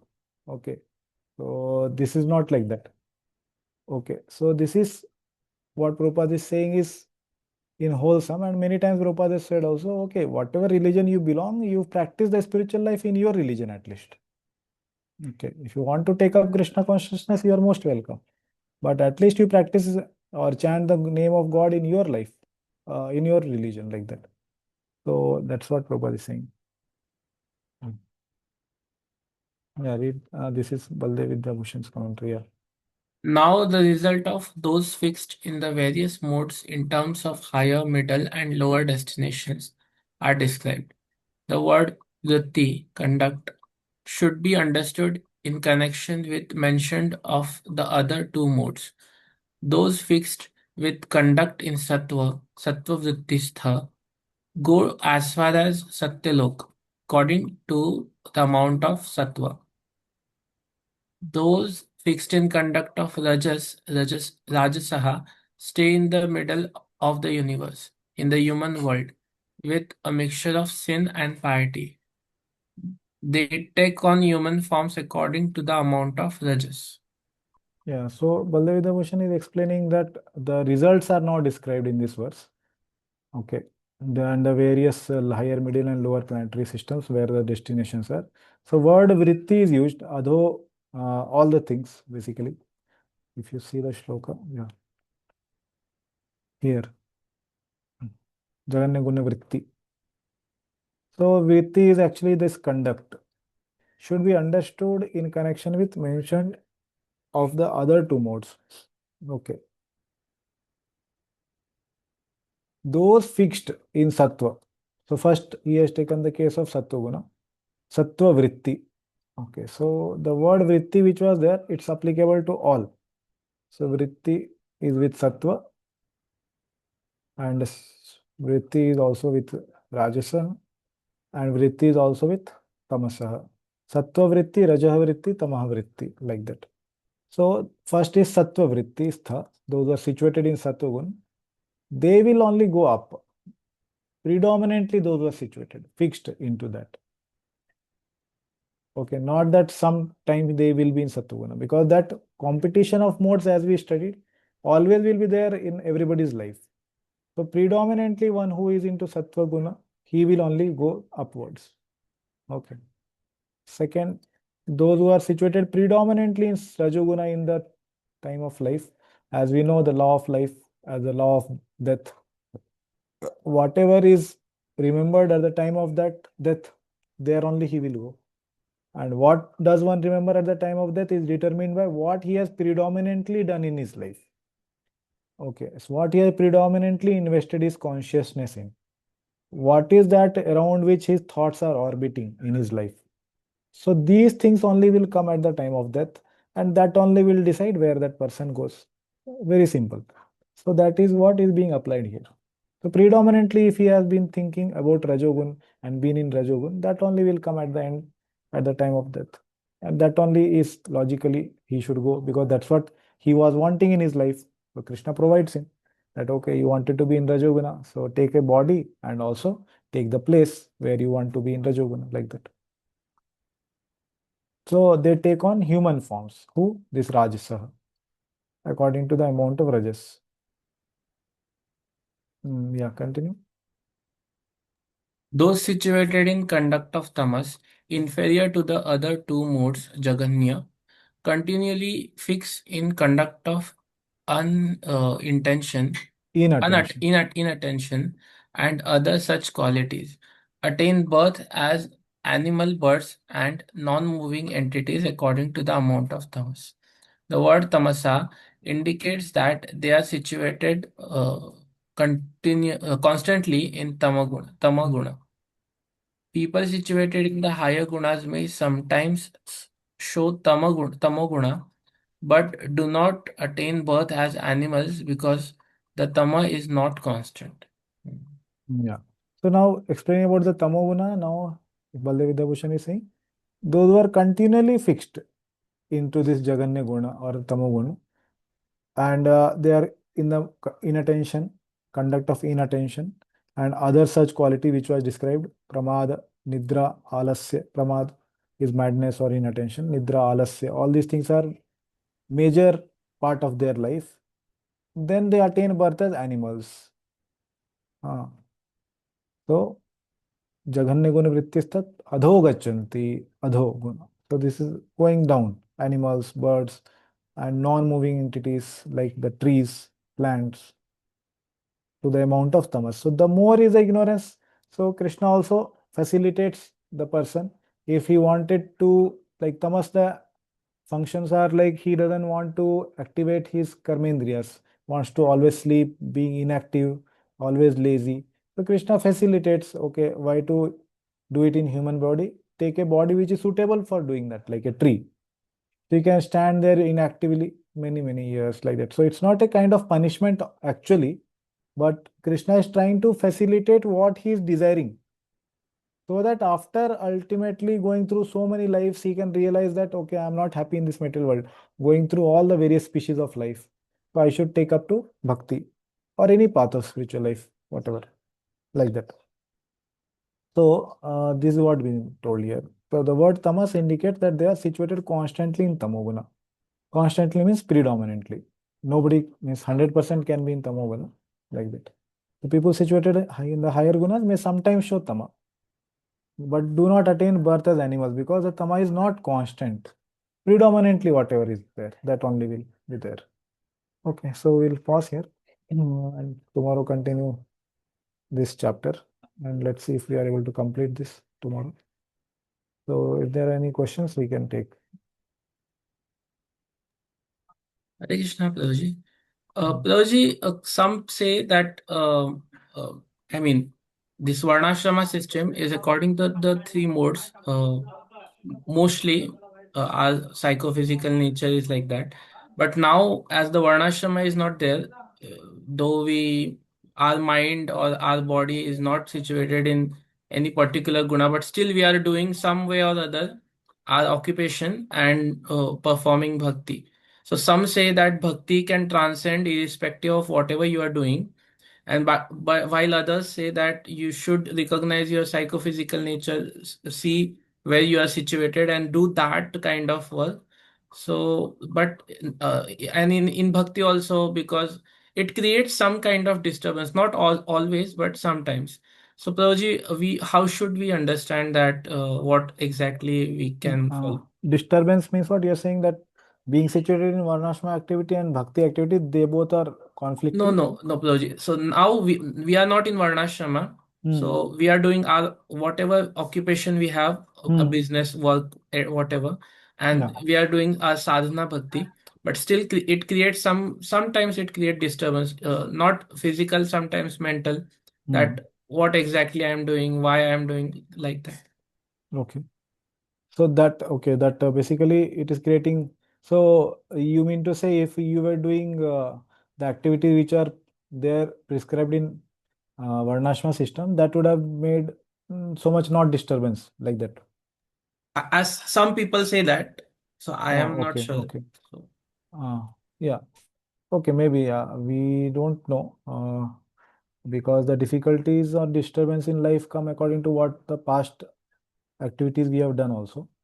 Okay, so whether we are situated in Varnashma, obviously all the 5 factors are there, Cheshta and Deva are there, Adhisthana, Tatha, Cheshta. So 5 factors are there, but taking up to Varnashma can reduce surely to little bit. So anyhow, talking about what the status or what the position we are in, so we should do it in the way as devotees. I am specifically answering as devotee, we should do it as our responsibility, just like we had the Goswamis who were there. Actually, Sanatan Goswami, Rup Goswami, they were doing the kingly affairs actually as the chief minister or the prime minister, the financial minister. They were doing their duties. And even Raghunath Das Goswami, he was in the family life actually, and he was there with parents who were very wealthy and wanted to settle in their business. So the Goswamis, these are there. So for them, Chaitanya Mahaprabhu told them, do your things dutifully. Okay. And what should be the thought? The thought should be like a lady who has a paramour. Okay, this is the letter which was written by Chaitanya Mahaprabhu to Raghunath Goswami, how one should be doing his occupational duty. Okay, I will try to show it from Chaitanya Charitamrita.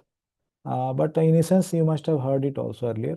So he is saying that one should do it just like a lady, as a paramour is there for her. So she will do her duties of the household life very nicely. Why? Because she knows that if I do my duties of the household life nicely, then means I will not be caught, or in the sense that she is internally meditating on the paramour. So, like that, a devotee, he does all the things required in the family life, in the occupational duty, all the things which are required. But his attention or his consciousness is fixed on Krishna, like that. So trying to do this activity, understanding that Krishna has given me even occupational duty is as a service to facilitate the needs of the family and our needs also. So our family may be devotees or maybe upcoming devotees or may not be devotees. But because they are given as our to us as a responsibility, then as a devotee, that becomes our seva. And then doing the occupational activity also becomes a seva, except it is against the 4 regularity principles. Okay. So in that mood, any activity which is connected to the material world, one should do without being, affected by it. The example is again given of the Padmapatra Ivambasa, just like a water droplet is on the leaf of the lotus. It is on the leaf only, but it is untouched. So Brahmani Adhaya Karmani. So when the person does all his karma based on the basis of serving the Supreme Brahman or the Supreme Person, that is Krishna, then that will not affect also. Those materialistic activities will not affect us so much. It will affect us not so much. Surely it will affect, but not so much as it would have done with a materialistic consciousness. Okay, so in that way, we should do all the activity related to material world. That just like the wife of somebody is thinking about the paramour. Okay, so it's not a moral lesson we should take out from this. Morality, based on the morality, this is not proper. But Chaitanya Mahaprabhu is giving this as an example for a person who is there in material life, how we should do. That's all. Is it okay? Yes, Prabhuji. Prabhuji, to keep that consciousness, I mean, with Yeah. devotee association, when we hear, we have that for some time, but as we are so much caught up in other material activities, I mean, yes, we should have that, but it becomes very difficult to have that consciousness. Right. But Yeah, yes, so it will be difficult because to the degree we are grown up in Krishna consciousness, to that degree only we can apply this principle. That also we have to accept. So we cannot just say, oh, that Prabhuji is able to do so nicely, or whatever his situation or his advancement may be. So to that degree only we will be able to do. So the solution, like, we have to make sure that we are progressing in Krishna consciousness by doing whatever he recommended. Just like for Arjuna also, Krishna said that, okay, do your duty, do your fight. Okay, so that we are doing because our gurus and Siksha Guru, Diksha Guru, they have given the instructions to maintain our family and our own body and all these things. In that mood, when we do, so that will also make us advance. At the same time, we should do the core activities of spiritual life with as much sincerity and attention possible when we do, like doing our chanting or studying Bhagavad Gita or doing this Bhakti Shastri classes. So majorly we are reading Prabhupada books. So we should try to do it whatever attention possible. So that we will progress gradually, and as we progress, then ourselves we will realize that we are able to do this. So it's natural and organic process. It's not that somebody is there and we can just copy paste into ourselves. Everybody's life is his own ladder he has to climb also. Yeah, so that's what I would think and say. yes, right. Thank you, Yeah, Prabhuji. Hare Krishna. Okay, anybody else has any question? Those who are getting late can leave. Yeah.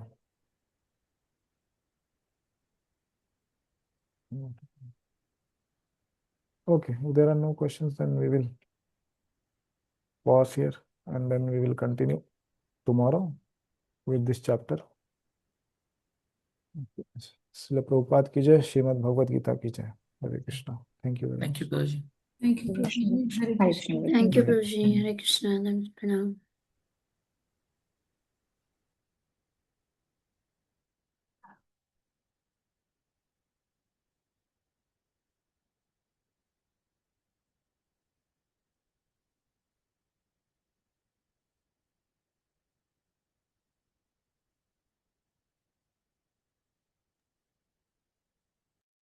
Hare Krishna thank you तो जी वो मैं चला गया था तो recording can you please stop I am not host like You're telling me? Yes yes Prabhu I was वो network connection की वजह से वो ड्रॉप हो गया था तो Okay. या रिकॉर्डिंग मुझे स्टॉप करने का ऑप्शन नहीं आ रहा है because I am not host now Actually, my screen also is hanged. Okay Okay. I don't know. I am may not be able to do या anything. Maybe once we left it automatically stops Yeah, recording was started, that I know, yeah but recording started it's still being recorded I can see only thing I cannot stop it. okay, just yeah, I don't know. My screen is also hanged. Don't know what is the issue? Your screen also hanged or how it is? No, I can. My screen is fine. I can see recording is still going on. Then you can reclaim host. Reclaim host. Let me see if I can do it. No, the option is not coming because you are host Acha. now. Co-host, I made you co-host, but now as I left because of network issue. Because if I think if we both drop, recording will automatically stop. And I'm not sure. Don't know. Just I will just switch to the mobile from laptop Okay. and try to do. Prabhuji, that example is you gave a very apt.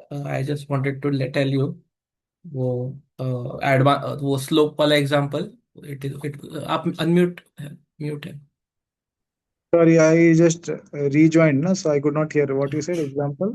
No वो example जो आपने दिया ना slope वाला it was very apt वो अच्छा लगा वो शायद दिमाग में ज्यादा दिन रहेगा वो Which slope? With the baggage if you are trying to climb वो वाला Yeah. I also heard from the senior devotees. That's it. Yeah. So I what I used should do? I should make you host, na? yeah if you can make me host yeah okay Yeah. let me stop okay brother yes